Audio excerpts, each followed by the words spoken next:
আল্লাহ রাব্বুল আলামিন সূরা বাকারা 219 নম্বর আয়াতে আল্লাহ রাব্বুল আলামিন বলে দিলেন, মানুষদেরকে আয়াত দিয়ে দিলেন, আল্লাহ রাব্বুল আলামিন মেসেজ দিয়ে দিলেন।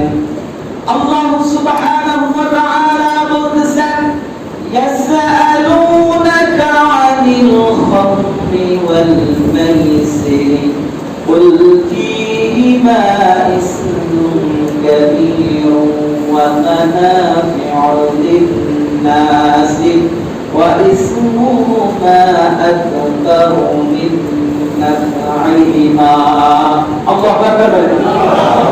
প্যারা হাজির, আল্লাহ সুবহানাহু ওয়া তাআলা সূরা বাকারা 219 নম্বর আয়াতে বলতেছেন, ইয়াসআলুনাকা আনিল খামরি ওয়াল মাইসির। হে নবী, আপনার কাছে মানুষেরা জিজ্ঞাসা করবে কি সম্পর্কে?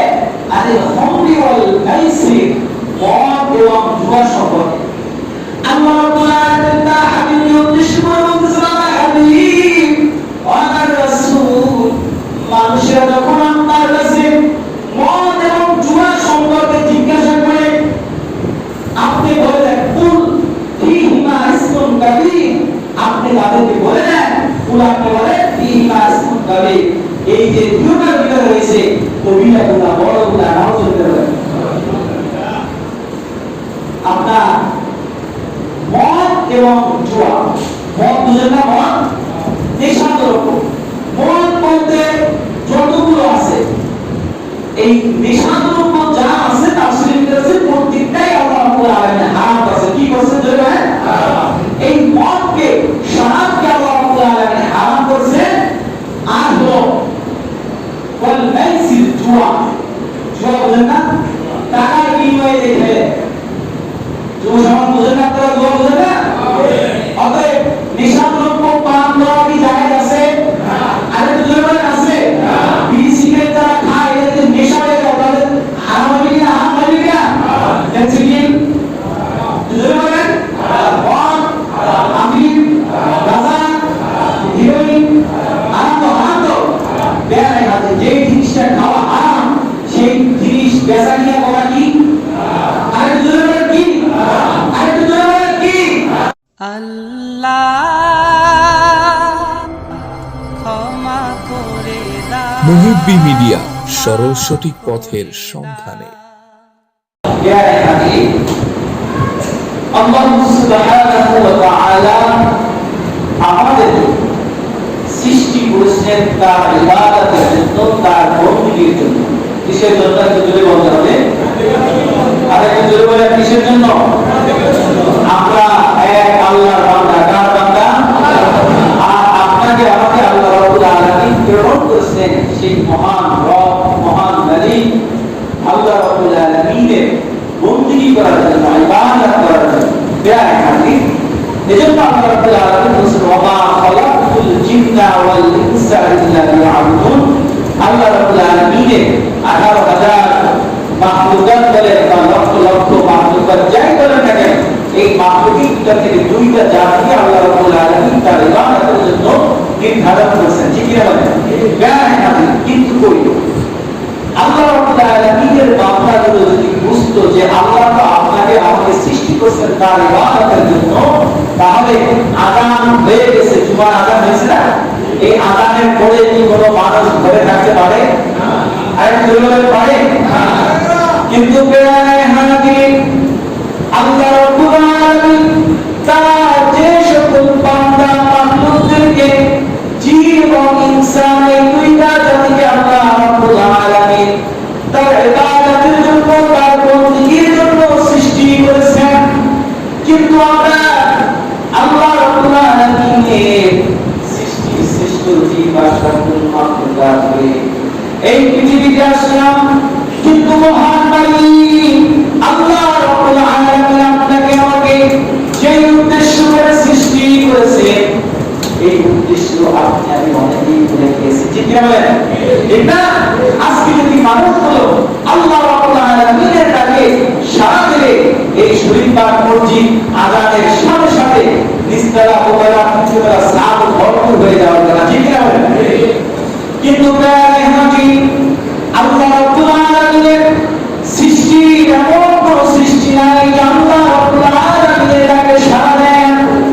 আজকে আন্তর্জাতিক একটা সংস্থা CNN, কি নাম বলে? CNN, এই আন্তর্জাতিক সংস্থার মাধ্যমে তারা একটা ফুলকে নিয়ে গবেষণা করলো, যে ফুলটার নাম হলো ইভিনিং প্রাইম রোজ। কি নাম বলে? ইভিনিং প্রাইম রোজ। কি নাম? ফুলটার নাম একটু সবাই বলে। ইভিনিং প্রাইম রোজ। এই যে একটা ফুল, এই ফুলটা সব জায়গায় ফোটে না, বিশেষ করে আজারবাইজানে এই ফুলটা ফুটে থাকে। কিন্তু এই ফুলটা কি করে আল্লাহ রাব্বুল আলামিন এমন একটা মহত্ব দিয়ে দিয়েছে, এই ফুলটা আল্লাহ রাব্বুল আলামিনের এত বেশি ইবাদত করে, এত বেশি বندگی করে, আজকে বিজ্ঞানীরা, আপনার মনোবিজ্ঞানী বলেন, জীববিজ্ঞানী বলেন, তারা এই ফুলটাকে নিয়ে গবেষণা করলো, দেখলো যে এই ফুলটা আপনার যে ফুল স্বাভাবিক কলি থেকে ফুল হয়, ঠিক না? এই ফুলটা যখন পরিপূর্ণতা লাভ করে তখন আমরা কি বলি যে ফুলটা ফুটেছে, ঠিক না? কিন্তু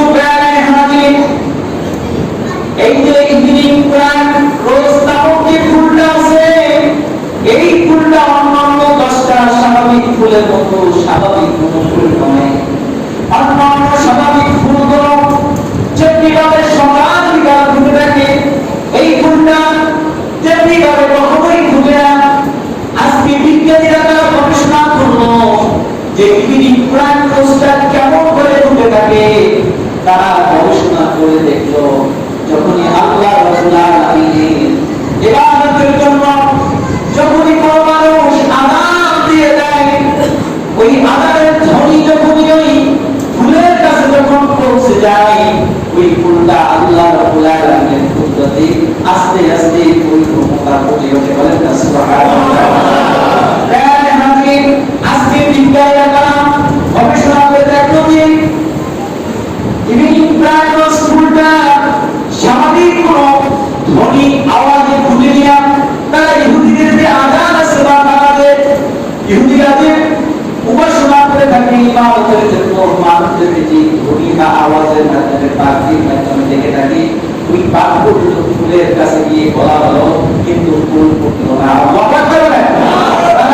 খ্রিস্টানদের বাইবেল গ্রন্থ যে আছে, ওই বাইবেল থেকে তারা দেখলো যে খ্রিস্টানরা কি বাক্য বলে, খ্রিস্টান অনুসারীদের ডাকে ওই বাক্য যখন ফুলের কাছে বলা হলো, ওই ফুল ফুটলো না। এমনকি আরবের যে পুরানো যে কাব্যগীতিগুলো আছে, যে কবিতাগুলো, যে বাক্যগুলো, যে গানগুলো হেলেন শরীফে কামাল ইত্যাদি অর্থ ছিল, ওই আরবি গানের কবিতাগুলো আবৃত্তি করা হলো, কিন্তু ওই ফুলটা ফুটলো না। কিন্তু যখনই ওই ফুলের কাছে গিয়ে আল্লাহু আকবার আল্লাহু আকবার বলে যখনই ধ্বনি দেওয়া হলো, সাথে সাথে ওই ফুলটা ফুটে যায়। বলেন না সুবহানাল্লাহ। আর একটু চিৎকার দেবেন না আল্লাহু আকবার। আজকে এই আল্লাহ রাব্বুল আলামিনের একটা সৃষ্টি, সামান্য একটা ফুল, সেই ফুলটা আজকে আল্লাহ রাব্বুল আলামিনের ডাকে সাড়া দেয়। আজকে বিজ্ঞান তারা অনেক গবেষণা করে দেখলো যে এই ইভিনিং প্রাইম রোজ ফুলটা অন্য কোনো ধ্বনি বা অন্য কোনো কিছুর মাধ্যমে ফুটানো সম্ভব না। এই ফুলটা আপনার কাছে যখনই আযানের ধ্বনি চলে যায়, আপনার সকাল বিকাল দুপুর রাত নাই, আযানের ধ্বনি আপনার কাছে গিয়ে দিবে, সাথে সাথে ফুলটা ফুটে যাবে। বলেন না সুবহানাল্লাহ। আজকে একটু খেয়াল করেন, আল্লাহ রাব্বুল আলামিনের সৃষ্টির সামান্য একটা মাখলুক, একটা ফুল যদি আল্লাহ রাব্বুল আলামিনের আযানের ধ্বনি যদি ফুটে থাকে, যেই আযানটা আল্লাহ রাব্বুল আলামিন তার হাবিবের মাধ্যমে আমাদের জন্য বিদ্যারণ করলো, আপনাকে আমাকে নামাজে ডাকার জন্য আযানের প্রচলন করে দিল। কিন্তু আপনাকে সেই ইনসান হয়ে মানুষ হয়ে আশরাফুল মাখলুকাত হয়ে আপনি আমি এই আযানের ডাকে সাড়া দিই না, ঠিক কিনা বলেন? কথা ভুলবো না?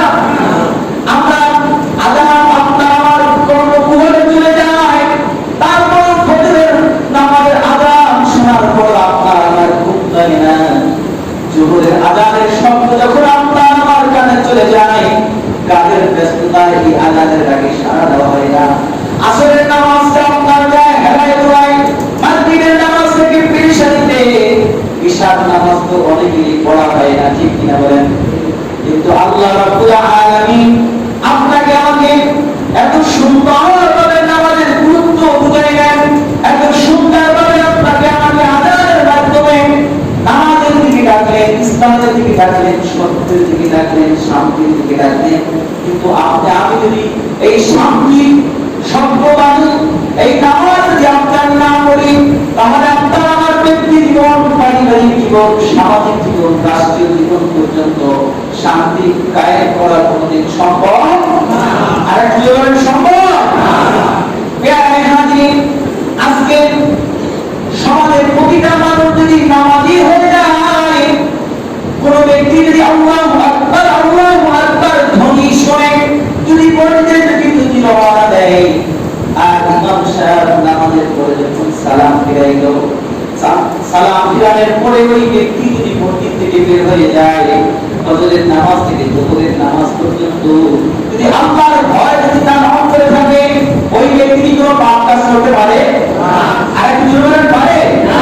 আপনার কি বলে সুদ, ঘুষ, জেনা, ব্যভিচার, মদ, জুয়া, আমি যেটা যা বলে কোনো পাপ কাজে লিপ্ত হতে পারে না।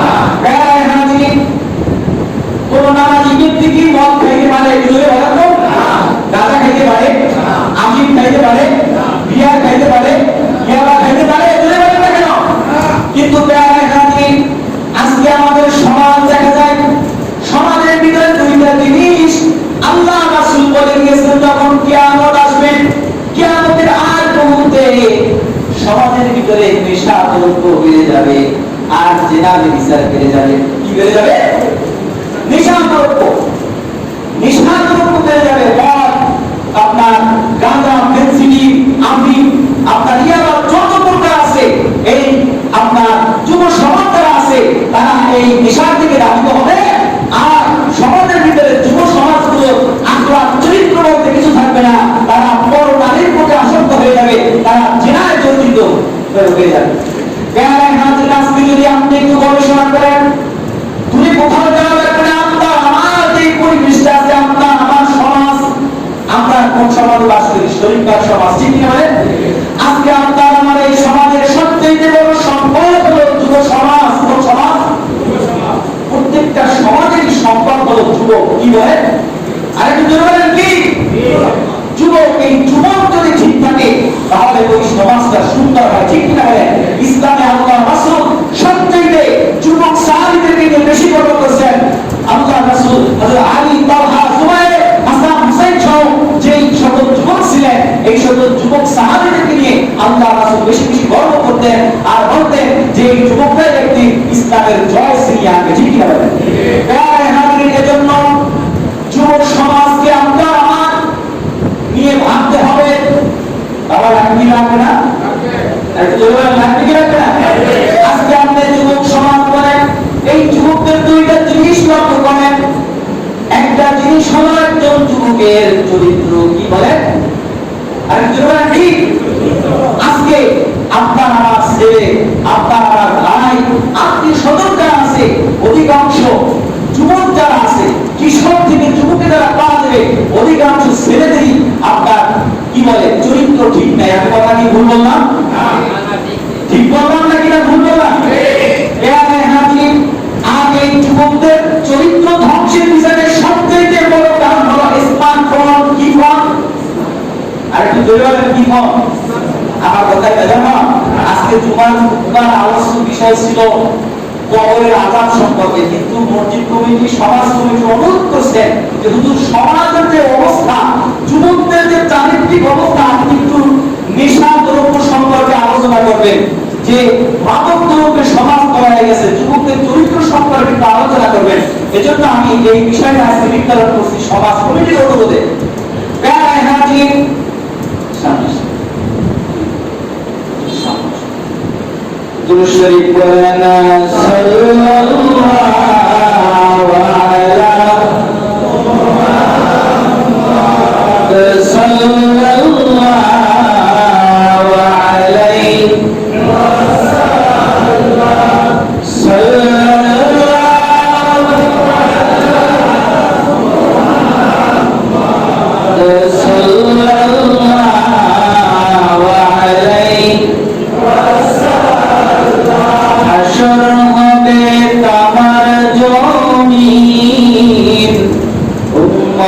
বলবেন পানি পানি নবী বিনে পানি দার সাধ্য কারো নাই সাল্লাল্লাহু আলা মুহাম্মাদ সাল্লাল্লাহু আলাইহি ওয়াসাল্লাম সাল্লাল্লাহু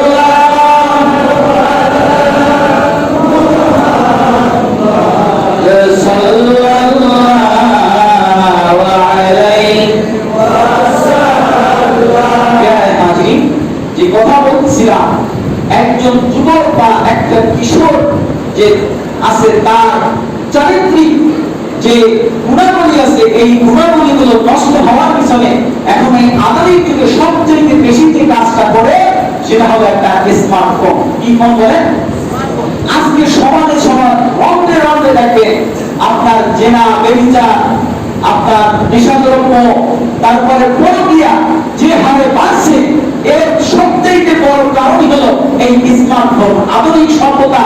আপনার এর পিছনে যে আধুনিক সভ্যতা, আধুনিক আবিষ্কার গুলো আপনাকে আমাকে কি বলে মডিফাই করে, কিন্তু এই মডিফাই করবে এর তো পিছনে আপনাকে আমাকে সঠিক ব্যবহারটাকে আপনাকে আমাকে শিখতে হবে। ঠিক কি হবে? আপনি একটা স্মার্টফোন আপনি ব্যবহার করলে এই স্মার্টফোনটা আপনার জাহান্নামে যাওয়ার একমাত্র পাথেও হতে পারে, আবার এই স্মার্টফোনটা আপনার জান্নাতে যাওয়ার একমাত্র পাথেও হতে পারে। বলবেন হুজুর কেমন করে? একজন ব্যক্তি যদি স্মার্টফোন দিয়ে ইচ্ছা করে এই পৃথিবীর আপনার যত অশ্লীল ছবি আছে, পর্নোগ্রাফি সহ যা আছে, হাতের মুঠি এক নিমিষে শুধু লিখে সার্চ দিতে যে সময়, এখন তো ফোন যে 5G এসে গেছে, 1 সেকেন্ড সময় লাগে না লোড হইতে, সাথে সাথে ওই খারাপ জিনিসগুলো তার হাতের মুঠে এসে যায়। ঠিক কিনা বলেন? ভুল বললাম? ভুল বললাম? আবার যদি কোনো ব্যক্তির তাকওয়াবান হয়, আল্লাহর ভয় যদি তার অন্তরে থাকে, তাহলে ওই ব্যক্তি যদি এখন এখান থেকে যদি ইচ্ছা করে আমি এই মুহূর্তে আল্লাহ রাসূল সাল্লাল্লাহু আলাইহি ওয়াসাল্লাম এই সবুজ মিনারের নিচে শুয়ে আছে, গম্বুজের নিচে ওই রওজা আনহারের ছবিগুলো আমি দেখবো, 1 সেকেন্ডের ভিতরে সে দেখতে পারে। ঠিক কিনা বলেন? আপনি সামারে তিরমিজি পড়েন, বুখারী, মুসলিম, নাসাই, ইবনে মাজাহ, তাফসীর বাইদারি, তাফসীর কুতুবী, তাফসীর মাযহারি, অর্থাৎ যত তাফসীরের কিতাব আছে, হাদিসের কিতাব আছে, আসারের কিতাব আছে, সব কিতাবগুলো এক নিমিষে আপনার এই একটা স্মার্টফোনের মাধ্যমে সে পড়তে পারে, দেখতে পারে। তাহলে একটা স্মার্টফোন একজন ব্যক্তি, একজন যুবক, একটা কিশোরের জন্য জাহান্নামের পাথেও হতে পারে, আবার জান্নাতের পাথেও হতে পারে। ঠিক কি না? এজন্য প্রিয় হাজির, স্মার্টফোন আপনি ব্যবহার করবেন, কিন্তু ব্যবহার করার আগে আপনাকে আমাকে এই জিনিসটা যে অনলাইনে আমি ব্যবহার করবো সেটা আগে আপনাকে আমাকে শিখতে হবে। ঠিক কি না? আপনি এই যে কি বলে স্বাভাবিক, আপনি যদি একটা বাইসাইকেল চালান, এই বাইসাইকেলটা কেনার আগে আগে প্রশিক্ষণ আমরা দেই কি দেই না? একটু জোরে বলেন, দেই কি দেই না? বাইসাইকেলটা যখন আপনাকে মোটামুটি চালাইতে পারি, আপনার আমার আয়ত্তে এসে যায়, তখন আপনি এই বাইসাইকেলটা কেনার উদ্যোগ নেই। ঠিক কি বলেন? ঠিক না?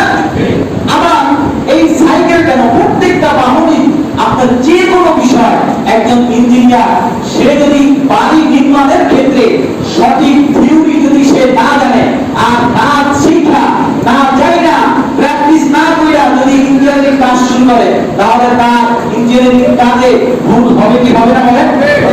এজন্য আপনার আমার ছেলে সন্তানকে আপনার যখন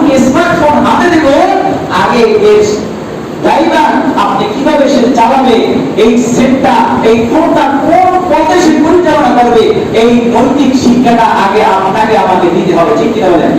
সন্তানকে নৈতিক শিক্ষা শিখানোর দায়িত্বটা একটু জোরে বলেন তো, আর একটু জোরে বলেন কার? আজকে বলেন কেন? এখানে তো অনেকেই তো সন্তানের বাবা আছেন, আছেন না? এখন সন্তানকে নৈতিক শিক্ষা প্রদান করা কার দায়িত্ব, জোরে বলেন? এজন্য একজন ব্যক্তি যখন দুনিয়ার জীবন থেকে বিদায় নিয়ে কবরের জীবনে চলে যাবে, তার সন্তানকে সে যদি নৈতিক শিক্ষা না দিতে পারে, নীতি শিক্ষা যদি না শিখাইতে না পারে,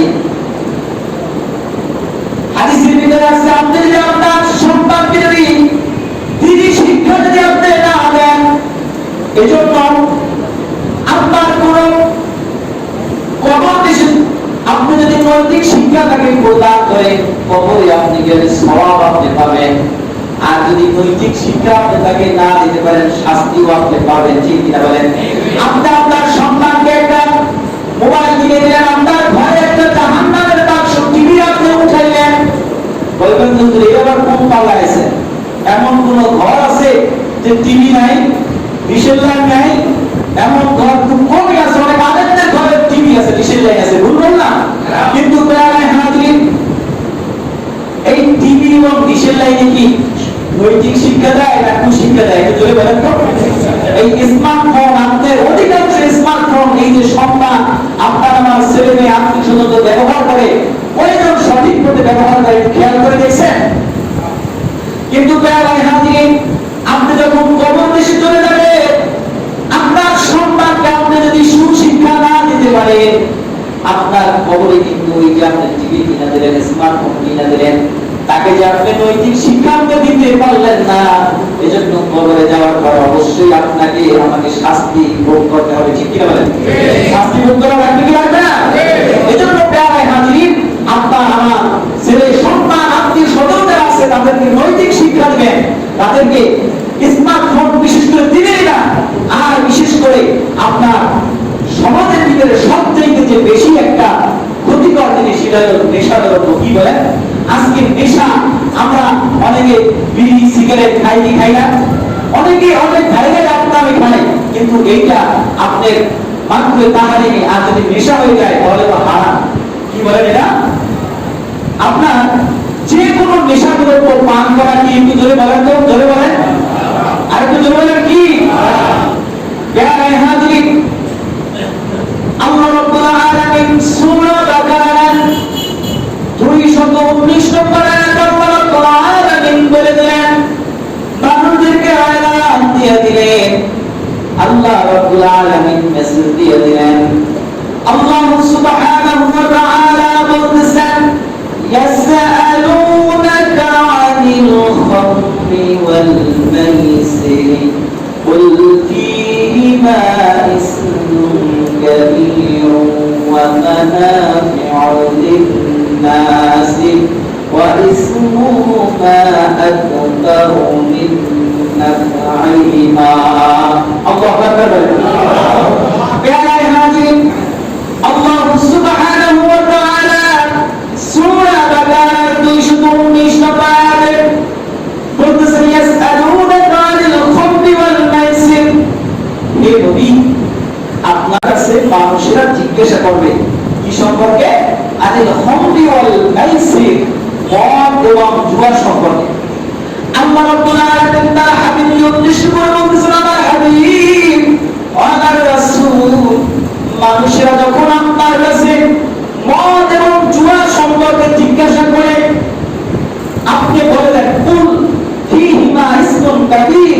আপনি তাদেরকে বলে দেন, কুল আপনি বলেন ফীহিমা ইসমুন কাবীর, এই যে দুটোর ভিতরে রয়েছে কবিরা গুনাহ, বড় গুনাহ, নাউজুবিল্লাহ।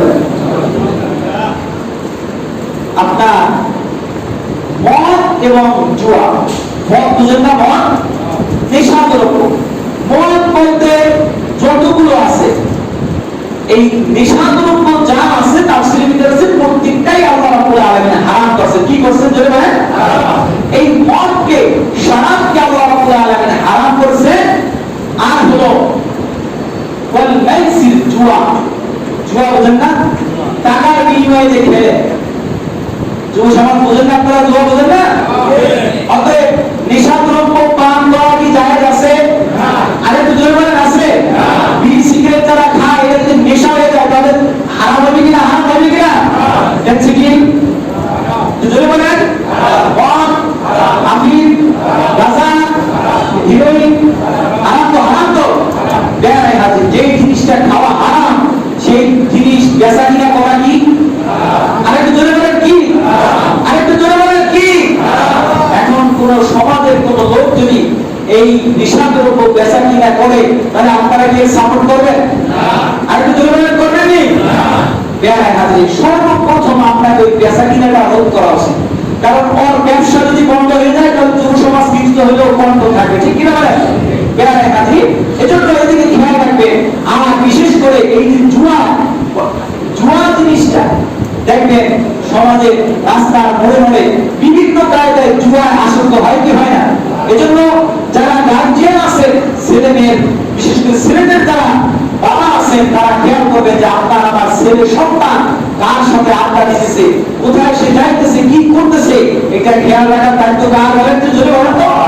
বেয়ারাই হাজির, আমরা অধিকাংশ সময় অনেক সন্তানের ছেলের বাবার মুখে শোনা যায়, হুজুর একটু দোয়া করেন, আমি খুব অশান্তিতে আছি, আমার সন্তানটা লাইনচ্যুত হয়ে গেছে, আমার কথা শুনে না। বেয়ারাই হাজির, এই জন্য দায়বদ্ধতা কার? ওই বাবা মা যদি আপনার শিশুকালে যদি তাকে নৈতিক শিক্ষা যদি প্রদান করতো তাহলে ওই সন্তানটা লাইনচ্যুত হওয়ার সম্ভাবনা খুবই কম ছিল, ঠিক কিনা বলেন? আর ঠিক কিনা? এজন্য পিতা মাতা আপনারা খেয়াল রাখবেন, বিশেষ করে সন্তানকে স্মার্টফোন তো দিবেই না, অন্তত ইন্টারে ওঠার আগে তাদের হাতে স্মার্টফোন দিবেই না। ইন্টার পাস করার পরে স্মার্টফোন দেওয়া যায়, যদি তার বাবার একটা বিবেক বুদ্ধি হয় যে আমি কোন পথে হাঁটতেছি। আর বিশেষ করে আপনার সমাজের ভিতরে এই যে মদ, জুয়া, ফেন্সিডিল, আফিম, হিরোইন, এই নেশাদ্রব্য আপনার দূর করার জন্য যতটুকু আপনাদের প্রচেষ্টা আছে আপনারা জানবেন। আপনার যদি যুব সমাজ যদি নষ্ট হয়ে যায় আপনার আমার ভবিষ্যৎ নষ্ট, ঠিক কি হবে? আর ঠিক কিনা? আয়াতের অন্য অংশ আল্লাহ রাব্বুল আলামিন সুবহানাহু লিন-নাস, যদিও এই মদ এবং মদের ভিতরে মানুষের জন্য কিছু কল্যাণ আছে,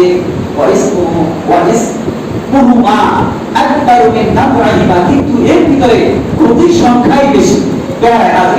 এজন্য এই মদ যারা পান করে দেখেন, মদের পিছনে আবার কিছু গুণী অর্থাৎ ভালো দিকও আছে।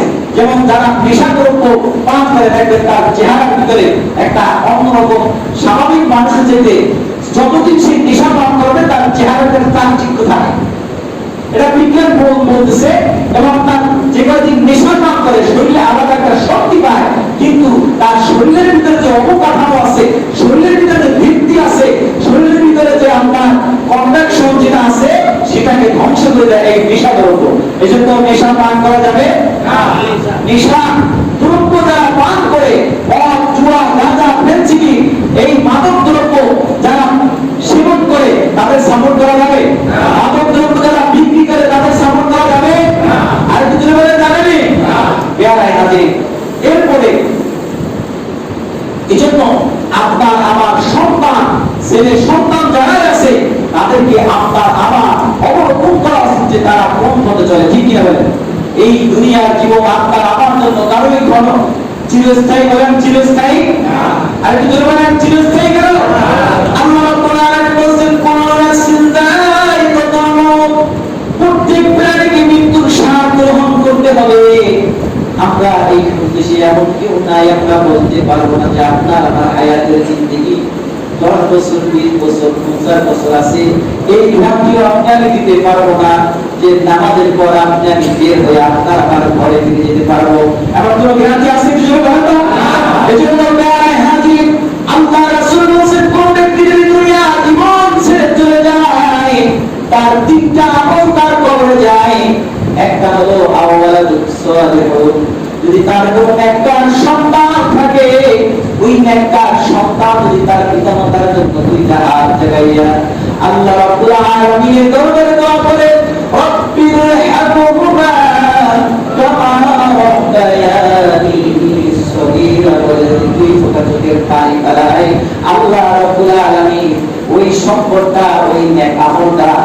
কবরে পৌঁছে দেয়, বলেন না সুবহানাল্লাহ। এখন আপনার আমার সকলের মনে যায় না যে আল্লাহ রাসূল যে তিনটা সম্পদ বলছেন, যে তিনটা জিনিস, তিনটা আমল কবরে যাবে। একটা হলো আপনার আপনি এমন কোন দান, যে দান আপনি করে গেলেন, ওই দান আপনার যে কিয়ামত পর্যন্ত দানের বিনিময় আপনার সব বসে থাকবে। আরেকটা এমন এলেন যে ইলেমটা ধারাবাহিকভাবে মানুষ উপকৃত হতে থাকবে, ওই সবটাই কবরে যাবে। আর সবথেকে বড় সম্পদ হলো আওয়ালাদুন সালিহুন, নেককার সন্তান। আল্লাহ রাসূল বলেছেন যে একটা সন্তানের দোয়ার বদৌলতে আল্লাহ রাব্বুল আলামিন তার পিতামাতার কবর আযাবকে maaf করে দেয়, বলেন না সুবহানাল্লাহ। এখন এই দুনিয়ার জীবনে আপনি আমি যারা সন্তানের বাবা হইলাম, আপনার আমার মনে চায় না যে আপনার আমার ছেলে মেয়ে সন্তান যারা আছে তারা নেককার সন্তান হোক? মনে চায় কি চায় না? আরেকটু বলে চায় কি চায় না? যদি আপনার আমার ছেলে সন্তানদেরকে যদি নেককার বানাইতে হয়, তাহলে তাদের কি নেক কাজের শিক্ষা দেওয়া লাগবে কি লাগবে না? আরেকটু জোরে বলে লাগবে কি লাগবে না? নেক কাজের ধাবিত করবেন। আপনি যখন নামাজে আসবেন, আপনার সন্তানটাকে বলবেন যে বাবা চলো আমরা একসাথে নামাজ পড়ে আসি, ঠিক কিনা বলেন? আপনি বলবেন না যে ওর নামাজ পড় না, যে বাবা ওঠো ওযু করো, আমি ওযু করছি তুমি ওযু করো, আমরা দুই বাবা ছেলে একসাথে ফজরের নামাজটা আদায় করি। যত বড় খারাপ ছেলেই হোক, বাবা যদি সন্তানের কাছে ফজরের সময় আবদার করে, দাবি করে যে বাবা যে তুমি চলো আমরা বাবা ছেলে একসাথে নামাজ পড়বো, তাহলে ওই সন্তান কি মসজিদে না এসে পারে? আর কি জোরে বলেন পারেনি? এজন্য নামাজ পড়তে কেউ বলবেন না, তাকে দাওয়াত দিয়ে সাথে করে নিয়ে আসবেন। আর একটা সন্তান যখন নামাজ শিখবে, আদব কায়দা শিখবে, নৈতিক শিক্ষা যখন শিখবে, ওই সন্তানের মুখে কোনোদিন সিগারেট উঠবে না, গাঁজা খাইবে, মদ খাইবে, বেনজিল খাইবে, ইয়াবা খাইবে ওই সন্তান, সুদ খাইবে তখন। কারণ ওই সন্তানের অন্তরে থাকবে আল্লাহর ভয়, আল্লাহর ভয় তার অন্তরে থাকে, কলবে থাকে, সে তো পাপ কাজ করতে পারে পারেনি, কিন্তু ধরে ধরে পারে। এজন্য আমরা যারা আছি সন্তানের বাবা আর যারা ভবিষ্যতে বাবা হব, সবাই আমরা ওয়াদাবদ্ধ হব আমাদের সন্তানদেরকে আমরা নৈতিক শিক্ষা দেব, কোরআনের শিক্ষা দেব। আর বিশেষ করে এই মাদক দ্রব্য যারা তারা পান করতে না পারে, মাদক দ্রব্য যারা তাদেরকে গ্রাস করতে না পারে, এজন্য আমরা সবাই হুঁশিয়ার থাকবো, এর জন্য কাজ করবো। কে কে রাজি আছেন? নারায়ে তাকবীর, নারায়ে তাকবীর। আল্লাহ রাব্বুল আলামিন সকলকে কবুল করে বলেন আল্লাহুম্মা আমিন। ওয়া আখিরু দাওয়ানা আলহামদুলিল্লাহি রাব্বিল আলামিন। আসসালামু